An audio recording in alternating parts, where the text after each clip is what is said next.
happening on Wall Street. Economic indicators. Who knows where this is going to end up? To understand the economy, you have to understand human nature.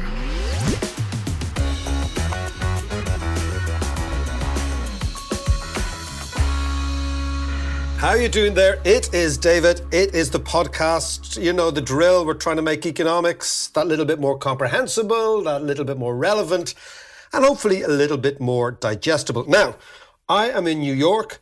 John is in Dublin. JM is in Dublin. So if there's any distortion on the mics, it's my fault. I've been in New York for the last day or two. I lost my bags. It was a strange couple of days coming from Toronto, but I'll tell you all about that. But let's have a gander and talk to the lads. What's the crack, head? All good? Divil a bit now. It's all good. You got your bags eventually, did you? Yeah, I was a little bit minging now, in fairness. I'd say you were. Yeah, no, it was a shocking thing. I also had that horrible moment where you realise you are the gobshite in reception shouting at somebody about your bags and that person has no idea what you're talking about. Do you know who I am? More like, it wasn't that bad, but it was, I came up to the room and thought, oh man, that is such a horrible look. That is a horrible look. But you know, that kind of like you're jet lagged. Anyway, long and the short of it is, bags are here. All is good. New York is Excellent. New York, John. It is, the city, every time I come here, I still am excited by the place. They're obviously in massive coronavirus lockdown now, and the Yanks, being the Yanks, are doing this in huge style, even though I believe there's only one case in the United States. But are they freaking out? Completely freaking out. They're all going around with masks, the whole usual carry-on. It's America. Ah, yeah. But what's the crack at home? All good? All good, yeah. In the midst of a massive storm Jorge is ripping up the place here. I'm batting down all the hatches and we're all good, apart from that. Well, let's kick off. Let's talk coronavirus. We are delighted to have a real expert on the line, Luke O'Neill. Luke O'Neill is Professor of Immunology at Trinity, all around good egg. If you're interested in science being accessible, he has a beautiful, beautiful book called Humanology, published maybe 2 years ago. Wonderful, wonderful, wonderful read. Luke, what's the crack? How are you, man? Not too bad, David. Doing well. No virus in me yet, I hope.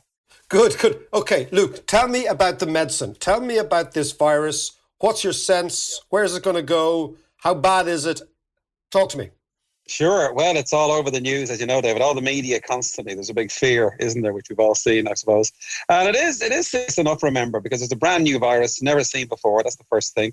And now, mind you, us scientists, we love that because we can study it and try to figure out where it came from and stuff. But because it's brand new, people worry. And of course, there are people dying, remember. You know, it's about a 3% mortality rate at the moment. The good part is we can study all these Chinese people, you know, thousands and thousands of them, and have a good feel for where it's going to go. So first of all, 3% mortality. But remember, 80% get over it. And that's the other thing that we must keep re-emphasizing. And about 14% then might have some kind of illness and might need to be looked after. So, you know, it's a concern, obviously, because it's brand new. But the big question is, are people overreacting and, you know, shelves emptying of hand sanitizers and all this kind of thing. And, you know, the current view is that might be slightly over the top, I guess. But, okay, let's look at the science of it. Where did the virus come from? How did it mutate? What is it? Yeah, it's a coronavirus. So there's 7 of them in the family. It's the newest kid in the block, if you like. There were 6 before, and now there's 7. And the one we remember is SARS, as you may remember, 2003. That was the previous family member that caused problems. And it came from bats, they think, in this seafood market in Wuhan in China. It jumped out of the bat into a human and it's getting detected as a kind of a flu illness. And of course, the symptoms are just like the flu. In December, people are in the hospital there with fever and so on. And they realise, hang on a minute, this is a new virus that begins. And so it's a brand new one. And as I say, that makes us slightly more concerned because there'll be no immunity then, you know, because when a new virus crops up, there's nobody that can defend themselves. And that's another thing to watch. So brand new. And then the big question is what happens next. The Chinese were pretty quick, though. They did lock the place down, as you may remember, and did a great job, really. You know, it looks like WHO giving them credit for how quick they responded. With SARS, they're a bit slower. And then it spread a bit more quickly and ended up in places like Toronto where people died, you know. So, but this time the Chinese managed to control it. However, it's more contagious than SARS. So it's spreading a bit more than SARS did. And the WHO last night upped the level of warning to a high status. It's in every continent now, David. The last continent that doesn't have it is Antarctica, they said in their website. You know, so it is spreading around the world is a concern. And explain to me the path of pandemics. What actually is the path of pandemics? Yeah, so this one is tricky because it's respiratory. So you cough it up, you sneeze, and then the person beside you, if you're within 2 meters of someone actually who's coughing and sneezing, you're at risk of catching it. And of course, the stuff can land on surfaces. The spit, can land on top of the table or on various surfaces. And again, you can touch that and then raise your hand to your face, and then you catch it that way. That means it spreads reasonably readily. At the moment, one person would infect 2 to 3 people on average. You see, and then you can see how it spreads. And what a pandemic means, David, actually is it's out in the community and everybody's at risk. That's what the word pandemic actually means. At the moment, it's not like that. It's contained to certain areas, like the north of Italy, as you mentioned, is one area where it's common. Iran, it's quite common. And South Korea, they're places to watch now, mind you, because, the numbers are going up there. But a pandemic means it's really off the leash, as it were, and begins to spread more widely. And they haven't designated it a pandemic yet. It may become that. And some of the experts are saying, watch this space, because it could turn into a pandemic in the end. But what's your sense? So if you go back to the history books, Luke, you go back to, like they say, the flu virus of 1918, which at the end did for maybe between 50 and 100 million people around the world. I mean, is there the level of panic that I'm seeing, I'm reading, I'm on Twitter, I'm watching the news, suggests that Corona has this type of potential. What's your feeling as a scientist? It hasn't. That's the most important. It hasn't. We know the type of people who are dying are people in the average age of death is 75. There are people who've had a heart attack or some kind of underlying disease, cancer. Lung disease has put you at risk because your body's weak. The virus gets a foothold, runs rampant, and sadly and tragically, then people will die. So the one in 1918 killed young people. It was different. It was killing people in their 20s, which is much more serious.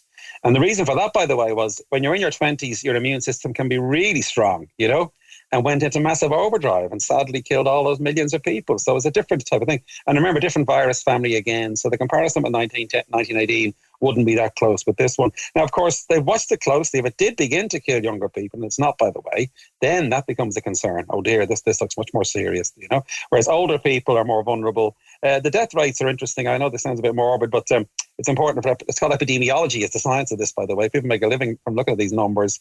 If you're over 80, there's probably a 15% that you might die if you get it, Nobody under 9 has died. 0 death rate per age, for instance, And as you get older, then the likelihood of dying goes up, But mainly people late 60s, 70s are the ones who are dying. 1918, different story. It was young people dying, you see. And all that traffic, remember after the First World War, it spread like wildfire all over the world, very dangerous, all that kind of thing made that particular virus especially troublesome. And in the end, David, that got burnt out because the people who survived had an immune response to it, remember.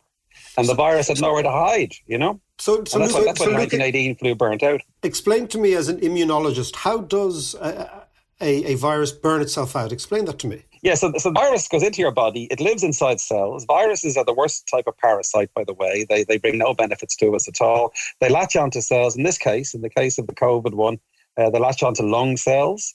They've got a thing, they're called coronaviruses. They've got a spike all around them, like a crown, I suppose. At the tip of the spike, it binds this little piece of protein that locks onto a lung cell, like a key going into a lock, opens the door and goes inside the lung cell. And now it's inside the lung cell. And then guess what? It starts to divide. And now the question then is, can you mount an immune response? The analogy, David, I use is a bit like 2 unwanted guests arrive in your house. Come inside, eat all the food in your fridge, and then go and have sex in your guest room, you see, and start to procreate. Don't worry, I've been there. I've had many of those people in my house. We all have. Yeah, I know, exactly. And then they leave without saying thank you. Now, the thing is, when they leave, actually, it gets worse, David. They leave a bomb behind and the cell dies. Isn't that terrible? So they damage the lungs. In this case, that the symptoms then begin. So viruses usually kill the cell they infect. They're evil creatures in that way, And of course, they kill the cell and they kill the cell and get out. They escape the cell. So now they're outside.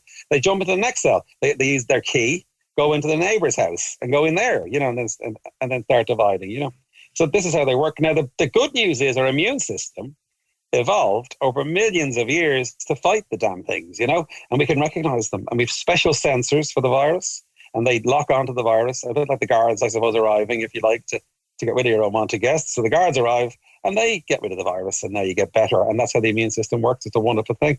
And my lab works on the initial phase of how you sense a virus, sort of the first centers in that process. And then very importantly, you make these wonderful molecules called antibodies. They're a bit like blue tack. They jam the key, if you like. and the key can't go in the lock anymore, and the virus has nowhere to go. And lo and behold, you clear the virus from your system. That's in 80% of people that will happen now with this particular virus, which is good news, you see. So that's how the immune system works, I guess. And remember, it's evolution. The ones who survive have a good immune system that can fight the thing. And tell me, do you think we're close to having an antivirus opposed to a vaccination? What's your sense as a scientist, as a doctor? Well, there's great news, actually. But first of all, the question is, why do you die? If the immune system works, you should clear it. If you're older, your immune system's a bit impaired, because as we get old, all our bits go a bit wobbly, including the immune system. And that's why these older people sadly succumb. And strangely, that means the virus, where you have got your analogy, you have guests in your spare bedroom and suddenly there's 1,000 of them in there because they've multiplied massively, you see. And that drives the guards crazy. So, some really rough guards come out and they really beat up the whole system and you get really sick, and you die of a melee, shall we say. Now the thing is, the antiviral mechanisms might actually stop the virus dividing. And of course, in the case of AIDS, we've got great antiviral drugs that stop the virus dividing, and they work really well for HIV. As you know, that's a big success story for the drug industry. A second type of drug that works are anti-inflammatories, because your body goes into a massive inflamed state when there's too many viruses.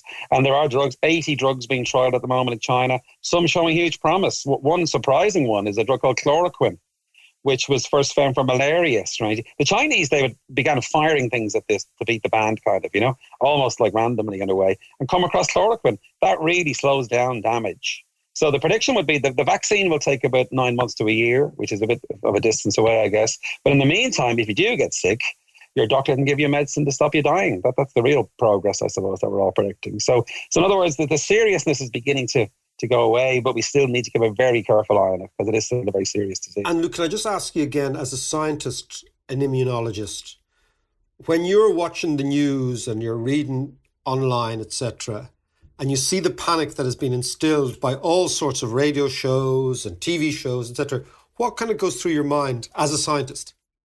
Yeah, your heart sinks, to be honest. And I was in London myself, and the headlines are shocking. You go, good God, I can't go on the underground, this kind of thing, And remember, there's only a handful of cases in the UK still. I think there's 2 deaths at the moment. And I'm not downplaying the seriousness of people dying, of course, because it is a tragedy. But really, it's a case of the media kind of going into overdrive, I have to say. Now, on the other hand, it is a serious matter. So it's a question of balance. But this business of headlines and people panic buying face masks, and I was in a taxi yesterday, actually, on my way to RTE, and the taxi driver said he went in to try and buy a hand sanitizer. The cheapest was $19.99. He said, to hell with this, I'm not buying that, right? So instead, he bought some regular wipes and he put his aftershave into it. Very clever, you see. And the type of aftershave, he said, would kill anything. So that was his response to it, But this sort of panic thing, it's a terrible shame, isn't it? And then the other thing that worries me as a scientist would be there isn't much truth behind this fear at the moment. There's a risk, of course there is, but it's tiny, But then again, remember, we do need to be vigilant and be cautious and use common sense is the main advice. Luke, can I just ask you though, obviously in terms of economics, etc., the key to minimizing and stopping the virus is to quarantine areas that have it, so that people can't travel, etc. So in a way, you do have to shut down those areas where the virus is present, like, for example, the north of Italy and China, of course, and Iran and places where it's present. There is obviously a massive dislocation to try and get to the bottom of this. Yeah, no, you do. I mean, that's the, by the way, David, that was the medieval way of handling infections, remember, was quarantine. You cordon people off, you lock them in their houses, you keep them on a ship in the harbour, for 40 days. The word quarantine means 40 days. So this has been going on for hundreds of years as a mechanism to stop the thing you see. And you're right. Like north of Italy, they've responded quite sensibly. They'll cancel big public events. That makes sense because people are mixing less, Schools do shut down is the next thing. This may come, remember. I mean, if this continues, the only way to stop it spreading might be to take these measures and then eventually it will go away. Or the good news is it just takes a bit of time, and eventually it goes away. I think you're right, though. The bigger concern now is the economic impact, clearly. And there's lots of examples, of huge problems. And another example, actually, in London, I happened to meet a guy who has a brewery. A friend of mine has a brewery, and he said all his orders have been cancelled in Italy and Spain because people aren't going out to the pubs anymore, So I remember, I think $1 trillion was knocked off the stock markets, wasn't it? Yeah, I mean, the stock markets, we're going to talk about this later on. They're down 12% in a week, here in the States, and obviously the States the lead for everything. And the stocks that have been falling are, retail stocks, pubs and restaurants and airlines and, anything where your average Joe, like all of us, go out and socialise is being hammered. But what your view is, the panic at the moment is worse than the reality. Absolutely. That's the exact point. Now, the problem would be if you're in the World Health Organization or you're an expert, often they will overstate it slightly because they're more happy. Some of them have been quoted as saying, look, I want to be overcautious here. I don't want to be accused of getting it wrong. Because there is still a chance things might get bad. And they'll say things like, oh, look, there's a risk and so on. And then the media puts the headline up, you see. So you can see why experts are sometimes overcautious. But certainly the business of panic buying stuff is unjustified. Luke, listen, an absolute pleasure for clarifying that. John, have you any questions for Luke? Yeah, I do. Yeah, there was just a couple of questions I have for you, Luke. So everything you've said there, were we right to cancel the Ireland-Italy game? We were for definite. That made sense, because a huge crowd of people in a confined space, it could spread in that crowd. See, the virus loves friends, remember. So sure. If you have all those people standing around and they're all coughing, but some of them are coughing, that would spread through that crowd. That was very sensible, really. Now, if those Italians arrive and went into different pubs all over Dublin, that's less of a risk, because there's less people being exposed to the infected people then. So it wasn't justified to cancel their travel, you see, because they could still come to Dublin and just don't all hang out in the one place, I suppose. So the common sense response was to cancel the match, for definite. Right, okay. And given the fact that this was a new virus, can we expect more viruses to evolve over the next few years? I mean, is this going to be an ongoing thing from now on, or...? Again, it's impossible to predict on the sense that they crop up though now and again, there's no doubt, and it's a bit random in a sense, Now, remember, there are 4 of these coronaviruses in our community already. Get this. Right. And they cause the common cold, right? So you might have a cold right now, and it could be a coronavirus, you see, a different member of the family. So they're reasonably well understood, these family members, I guess, and this one's just a bit different. The chance of more of them cropping up, there's always a risk. They live in bats, would you believe? I mean, bats. Coronaviruses love bats for some reason. There's up to 500 different types in a bat. Can you believe it? And the bats are quite healthy, by the way, as far as we can tell. Right. And they can jump into humans. The other good news about this one is its mutation rate is quite slow, whereas something like HIV mutates very fast. Influenza itself is faster mutated than this one, and that's a good thing, because that means once you get an immune response to it, you'll be protected for a long time, because it won't change then. But the good news is, we're learning so much every second almost. You wouldn't believe it, because I'm watching this constantly, as you might imagine. New discoveries are being made about this virus, and the speed at which they're developing the vaccine is unprecedented. They'll have it by September, optimistically. 3 or 4 years ago, it would have taken 5 years to get a vaccine. Do you know what I mean? Right. So the technology's improved massively. And interestingly as well, David, the Norwegian government have funded this hugely, by the way. The Norwegians, with all their wealth, decided to fund global health issues, and they put huge amounts of money into vaccine development, you see. So when the vaccine does arrive, the Norwegians should get some credit for helping to put money into it. Can I just ask you one more?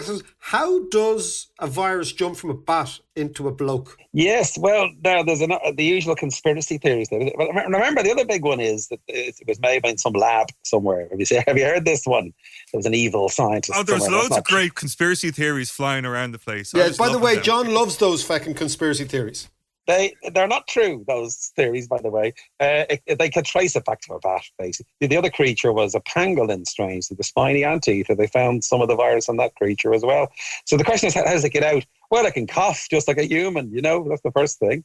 If it's obviously a dead bat, it must be some of the tissue still has some live virus in it. So it's probably fluids in the bat somehow got out and sadly got into a human being. That's probably the main way it jumped anyway from one species to another. Extraordinary. Listen, Luke, thanks a million for that. It was really interesting. Thanks, Luke. Thanks, John. Yeah, all the best, David. Thanks.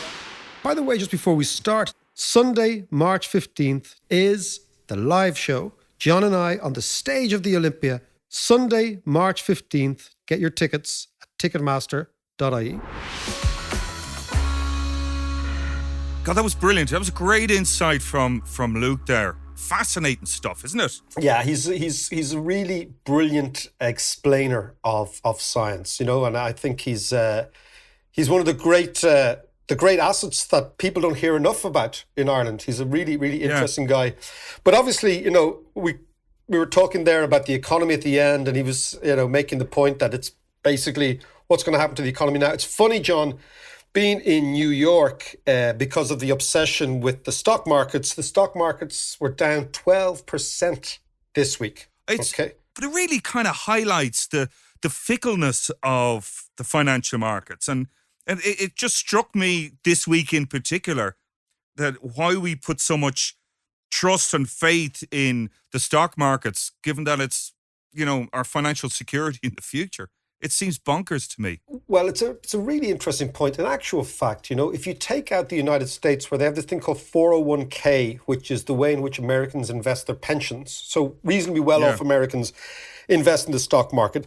If you take that cohort of Americans out of the equation, the stock market probably affects about 2% of the global population. So as an idea that we should be worried about, it's entirely inconsequential in terms of the global economy. Also, I think that in the beginning, stock markets were a way in which companies could raise money from the public. If you think about that, was its original idea. So you'd float a company, you'd raise money from the public, and therefore the way in which the stock market gyrated around had some implication or some at least validity for the underlying value of the stocks, and therefore that it linked to the economy, etc. So there was a direct link. Now with electronic trading and a huge amount of leverage in the system, I'm not so sure it's anything other than the kind of canary in the coal mine, the thing that shrieks if there's a perception that the global economy is going up or down. I'm not sure it's really a significant leading indicator. But what I want to talk about, John, is really interesting. Remember Luke was saying there, which is that certain people are fragile and susceptible to a virus. And he identified older people, people with bronchitis, people with any sort of underlying fragility. I think we could actually look at the stock markets in the same way, is that the stock markets are fragile to events when they are overvalued, when they are at the end of a long, long upward cycle, when there is a perception that the next move is going to be downwards. Okay, and I'll explain that because it is really interesting. It's what I find interesting about pandemics and the panic in pandemics. It's the same type of psychological response that you see in stock markets when they turn either on the up or the down. So stock markets are very, very susceptible to panic, and more susceptible to panic when they are at the very end of a long phase. So if you actually take the life cycle of the human that Luke was talking about, that we're more susceptible to diseases as we get older. Stock markets are more susceptible to panic as the rally gets older. So we are now in the 10th or 11th year of a long bull market, a long upswing. And at that stage, because we're at the 10th or 11th year, the market itself is susceptible. And I'll explain it. There's a great way of thinking about stock markets. There's two economists who really, John, understood stock markets. One was a guy called Minsky and one was a guy called Kindleberger. And they were both writing at around the same time in the 1940s, 1950s in the United States and 1960s. Neither of them incredibly well known in their time, but now it's becoming obvious that they were really brilliant understanders of that link between psychology, human behavior, and stock markets. And if anybody's interested, Kindleberger's book, which is actually called Manias, Bubbles, and Panics, is a real gem if you're actually interested. So is this along the same lines as Dan Ariely and behavioral economics? It's interesting. It was before it was kind of behavioral economics before behavioral economics, if you know what I mean. Before they were just studiers. These were two guys who studied stock markets and human behavior and how it all interlinked. They never called it behavioral economics because neither of them were psychologists. They were both economists. But for me, they really understand how the market works. Now, both of them arrived at a similar conclusion, and I'll just lay it out for you, right? Sure. It's called the Minsky cycle. A guy called Hyman Minsky, unusual geezer. But do you remember Paul McCulley, our old mate? I do. Paul McCulley was PIMCO. So Paul McCulley was my boss at UBS years ago. He then ended up being the chief economist of PIMCO, the largest bond fund in the world. And I learned huge amounts from Paul. And he was a disciple of Minsky. And he always said to me, look, learn this stuff. It'll allow you to understand how stock markets work. So Minsky and Kindleberger came up with this idea, but it's been attributed more to Minsky now.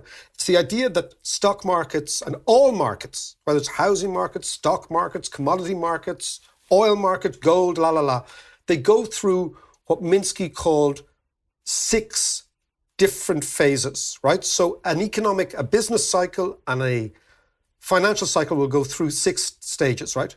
So the first stage is what Minsky called displacement. And that's when something real happens in the economy, which actually changes the underlying value of the stock market. So for example, it could be like a large cut in interest rates, right?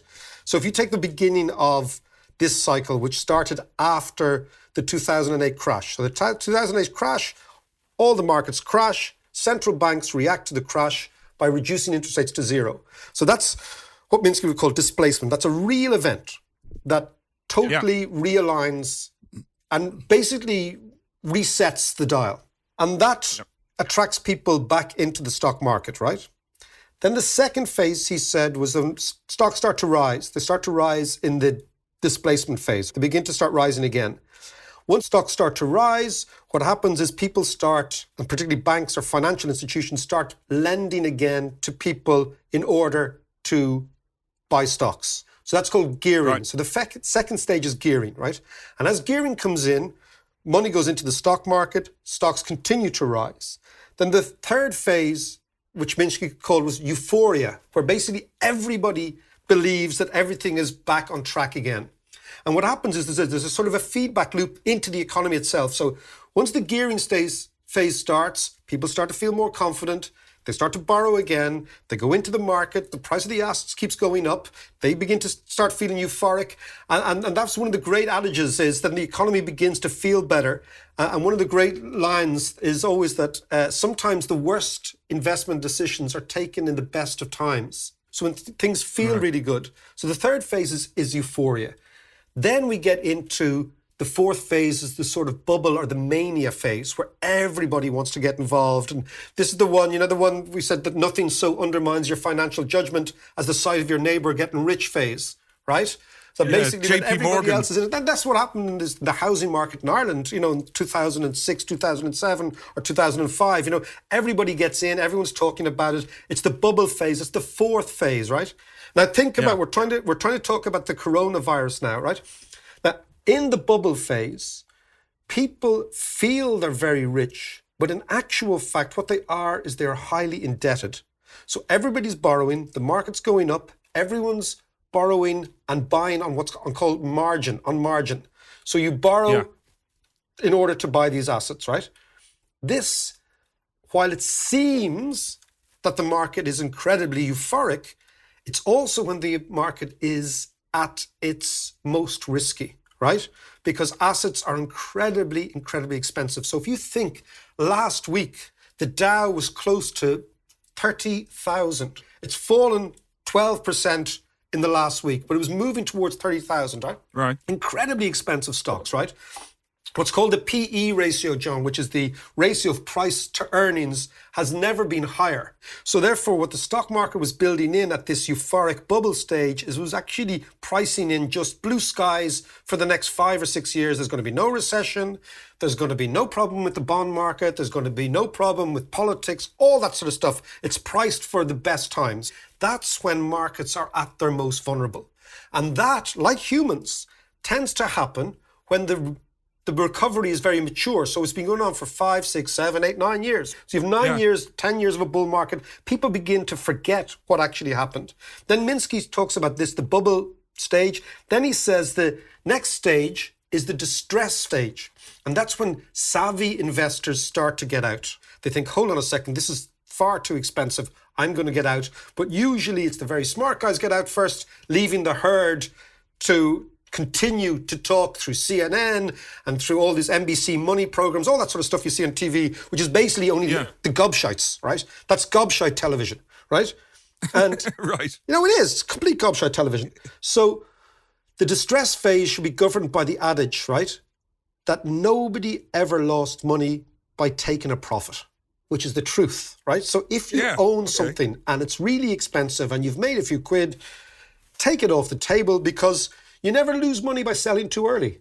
When you actually lose money is when you try to sell and there's no buyers. And that's the sixth stage, which is called the panic stage, right? That basically everybody sees the smart guys selling, think, oh shit, we better get out too. Everybody gets out at the same time. everybody panics and they go to sell and there's no buyers, right? The best time to sell anything is when there's loads of buyers and you're the only seller. The worst time to try to sell anything is when there's no buyers and everybody else is trying to sell. So what Minsky does is he gives us these 6 phases, right? So displacement, gearing, euphoria, mania stroke bubble, distress, and then the final phase is panic. Now, imagine that as Let's just take that back to the coronavirus now. Yeah. How is that relating to the coronavirus? So the coronavirus strikes when the market is at its most overvalued, when we're in the mania bubble phase. And that's when the market is at its most fragile. So had the coronavirus struck in the displacement phase, as in back in 2011, 2012, because the market wasn't so vulnerable and wasn't so fragile and the valuations weren't so extended, the market might have fallen 1% or 2.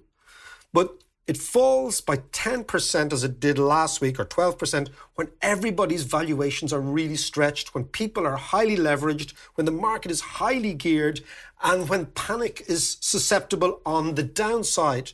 In the displacement stage, in the early stages, panic is usually only on the upside. So people become euphoric, right? Now people become nervous. And it's that idea, John, of greed and fear, greed and fear, greed and fear, right? When the market it gets greedy, stocks go up. When the market becomes fearful, stocks plummet. The market becomes incredibly fearful when everybody is leveraged and has borrowed to actually chase the market up. So it strikes me that the coronavirus comes right at the stage when the market is fragile. Now think about it in the context of humans. Luke was saying it is only deadly when you are very old and very fragile. It is also only deadly as a financial issue when the recovery is very old and very fragile. And that's exactly where we are now. So there is a sort of a symmetry between the panic in the market. Between the panic in the market, the age of the recovery, the age of the bull market, and the stretched valuations.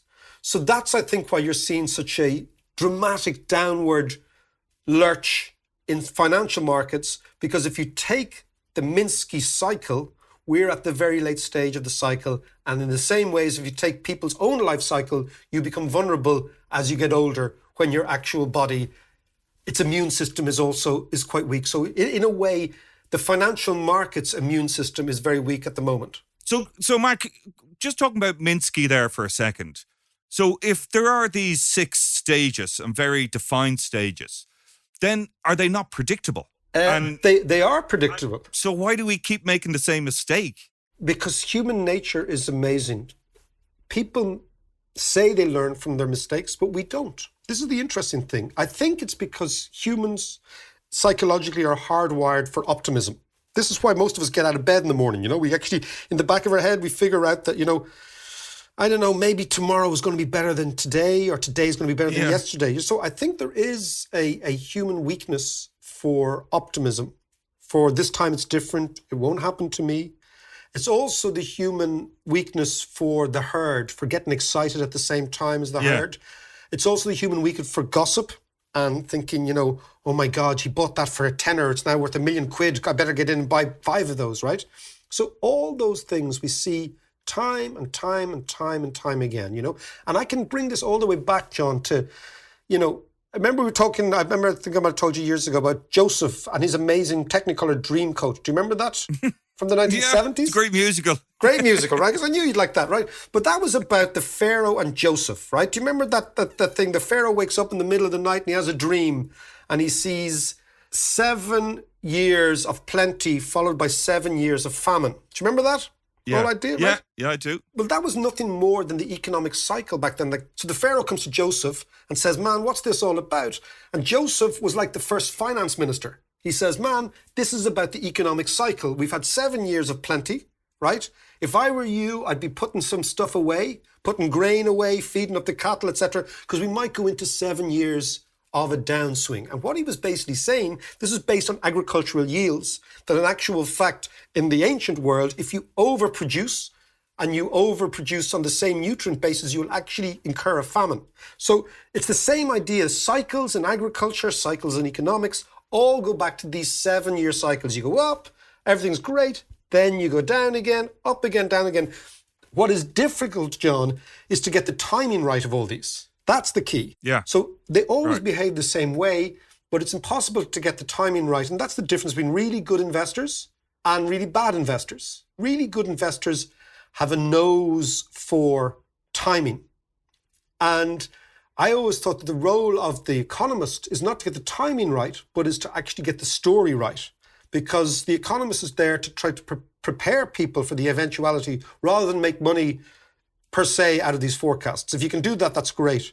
But so you are right. So it's actually identifying what stage of the Minsky cycle you're in. You're absolutely right. So if you are an investor, right, you've got a world view, you get all the same information as everybody else. You say, okay, are we in the displacement phase? Are we still in the gearing phase? Are we in the euphoria phase? Are we in the fourth phase, the bubble phase? Or do I think we're actually in the fifth phase of distress? And if we are in distress, maybe I should get out now, because the last thing I want to be doing is in the panic stage, rushing from the door when everybody else is rushing from the door as well, and nobody can get out. Yeah. So you're absolutely right. So if you are an investor, the key thing is keep this framework in the back of your head and then identify where you believe you are. And if you believe you're at distress, then it's time to go. Right. That's a really interesting way of putting it, actually, and very understandable. So tell me this then, is this going to be another correction of the markets? I keep hearing that phrase being bandied about in the same way as back in 2008, there was a correction of the markets back then. So there's another type of correction. It's just brought on by something entirely different. The difference is, right? The difference is now there's two types of shocks that can happen to an economy, traditionally, John. One is a demand shock and one is a supply shock, right? So demand shock is what happened in 2008, right? So the housing market falls, banks go bust, demand in the economy evaporates. So the central bank comes in, identifies it's a demand problem, injects money into the system to try and boost demand. And what they did there was, it was called a balance sheet recession, John. So basically the balance sheet of the middle classes around the world went bust. And the very easy way to see this is imagine what happened in Ireland, right? The Irish balance sheet had loads, on the asset side had loads of houses, and on the liability side had loads of debt. When house prices began to fall, the assets that people thought they had collapsed in value. But on the other side of the balance sheet, the debt, which they took out in order to buy those assets, didn't fall in tandem. It actually went up because interest rates were a little bit positive. So what you get is a balance sheet recession, which is very, very deep, very protracted, and affects broadly the middle classes, and then that filters down into other classes, right? That's what happened in 2008. A demand shock can be fixed if you increase demand, if the government increases demand, i.e. by building roads and hospitals and bridges and all that sort of stuff, and they cut interest rates to boost demand. A supply shock, which is now what we're experiencing with the coronavirus, is much more tricky. And the reason is the supply shock is what actually happened in the 1970s, where the oil price rises, production falls, and you end up having a problem on the production side of the economy, on the supply side. This is what the coronavirus, its impact on supply chains will have. Because if you think, for example, yesterday Japan closed all its schools until April, right? If a country like Japan starts going to shut down, if a country like China goes into shutdown, what you have is a supply shock. You can't fix that with interest rates. Only thing that fixes that is time. And obviously, one thing you run out of in a crisis is time, okay? That's what disappears in a crisis. Yeah. The only thing that can actually fix a supply shock is you allow this thing to go through the motions itself. And that means that the global economy could, in the extreme case, shut down for a number of weeks or months. Now, given that there's so much debt in the economy, that will have a profound impact. And that's what financial markets are worried about, even though they don't articulate it as coherently as this. Certainly, it seems like they're saying that it's clearing up in China and new cases of coronavirus are dropping. So it seems to be burning itself out, as Luke said, the phrase he used. But actually, what I found really interesting is outside of China, the two major areas that were contaminated most was Italy, northern Italy, which is a bizarre one, but also Iran. And I was thinking that, is that kind of indicative of their relationship between the two countries? I think it's a fascinating question because in Italy, you can put it down to maybe two things. One is that Italians are wealthy and they travel a lot. And two, the Italian population is really quite old. Italy is the second oldest country in Europe after Germany. Okay, right. Yeah. So it's going to have, if you get a virus taking hold, it's going to be more virulent, as Luke was saying, in the older population. So that's quite interesting. But come back to the China, the Iran thing, right? Iran has been isolated by the West since 1979, since the Iranian Revolution. And the Chinese have identified this, have identified Iran as the oldest civilization in the region. It's going to be around for a long time. It's been around for a long time. It ain't going anywhere. Yeah. And China has identified Iran as a significant ally in the region. And the way in which China manifests this is through this, this idea of the Belt and Road Initiative, John, that China is building this huge amount of infrastructure, train and road infrastructure from China all the way through to Turkey. And so you get, and going through the stands and going through the Pakistan and the stands, then into Iran, then into Turkey, etc. So if you can imagine the part of the world that Alexander the Great went to, okay? Imagine that in the back of your head. Marco Polo, Alexander the Great, these sort of great adventures. That Silk Road, the old Silk Road, is where China has identified. And obviously central to that is Iran. So what are the Chinese doing? They're building huge infrastructural projects in Iran. And this might explain the extraordinary incident of coronavirus in Iran, because their ties with China are very, very close. Why? Because the United States, of course, as I'm sitting in New York, has had sanctions on Iran for years. So there's no connection between Iran and the West in any material way, but there's a massive connection between China and Iran in an actual material way. That may well be the answer to your question, which is Chinese companies and Iranian companies are working together. Chinese and Iranians are trading together.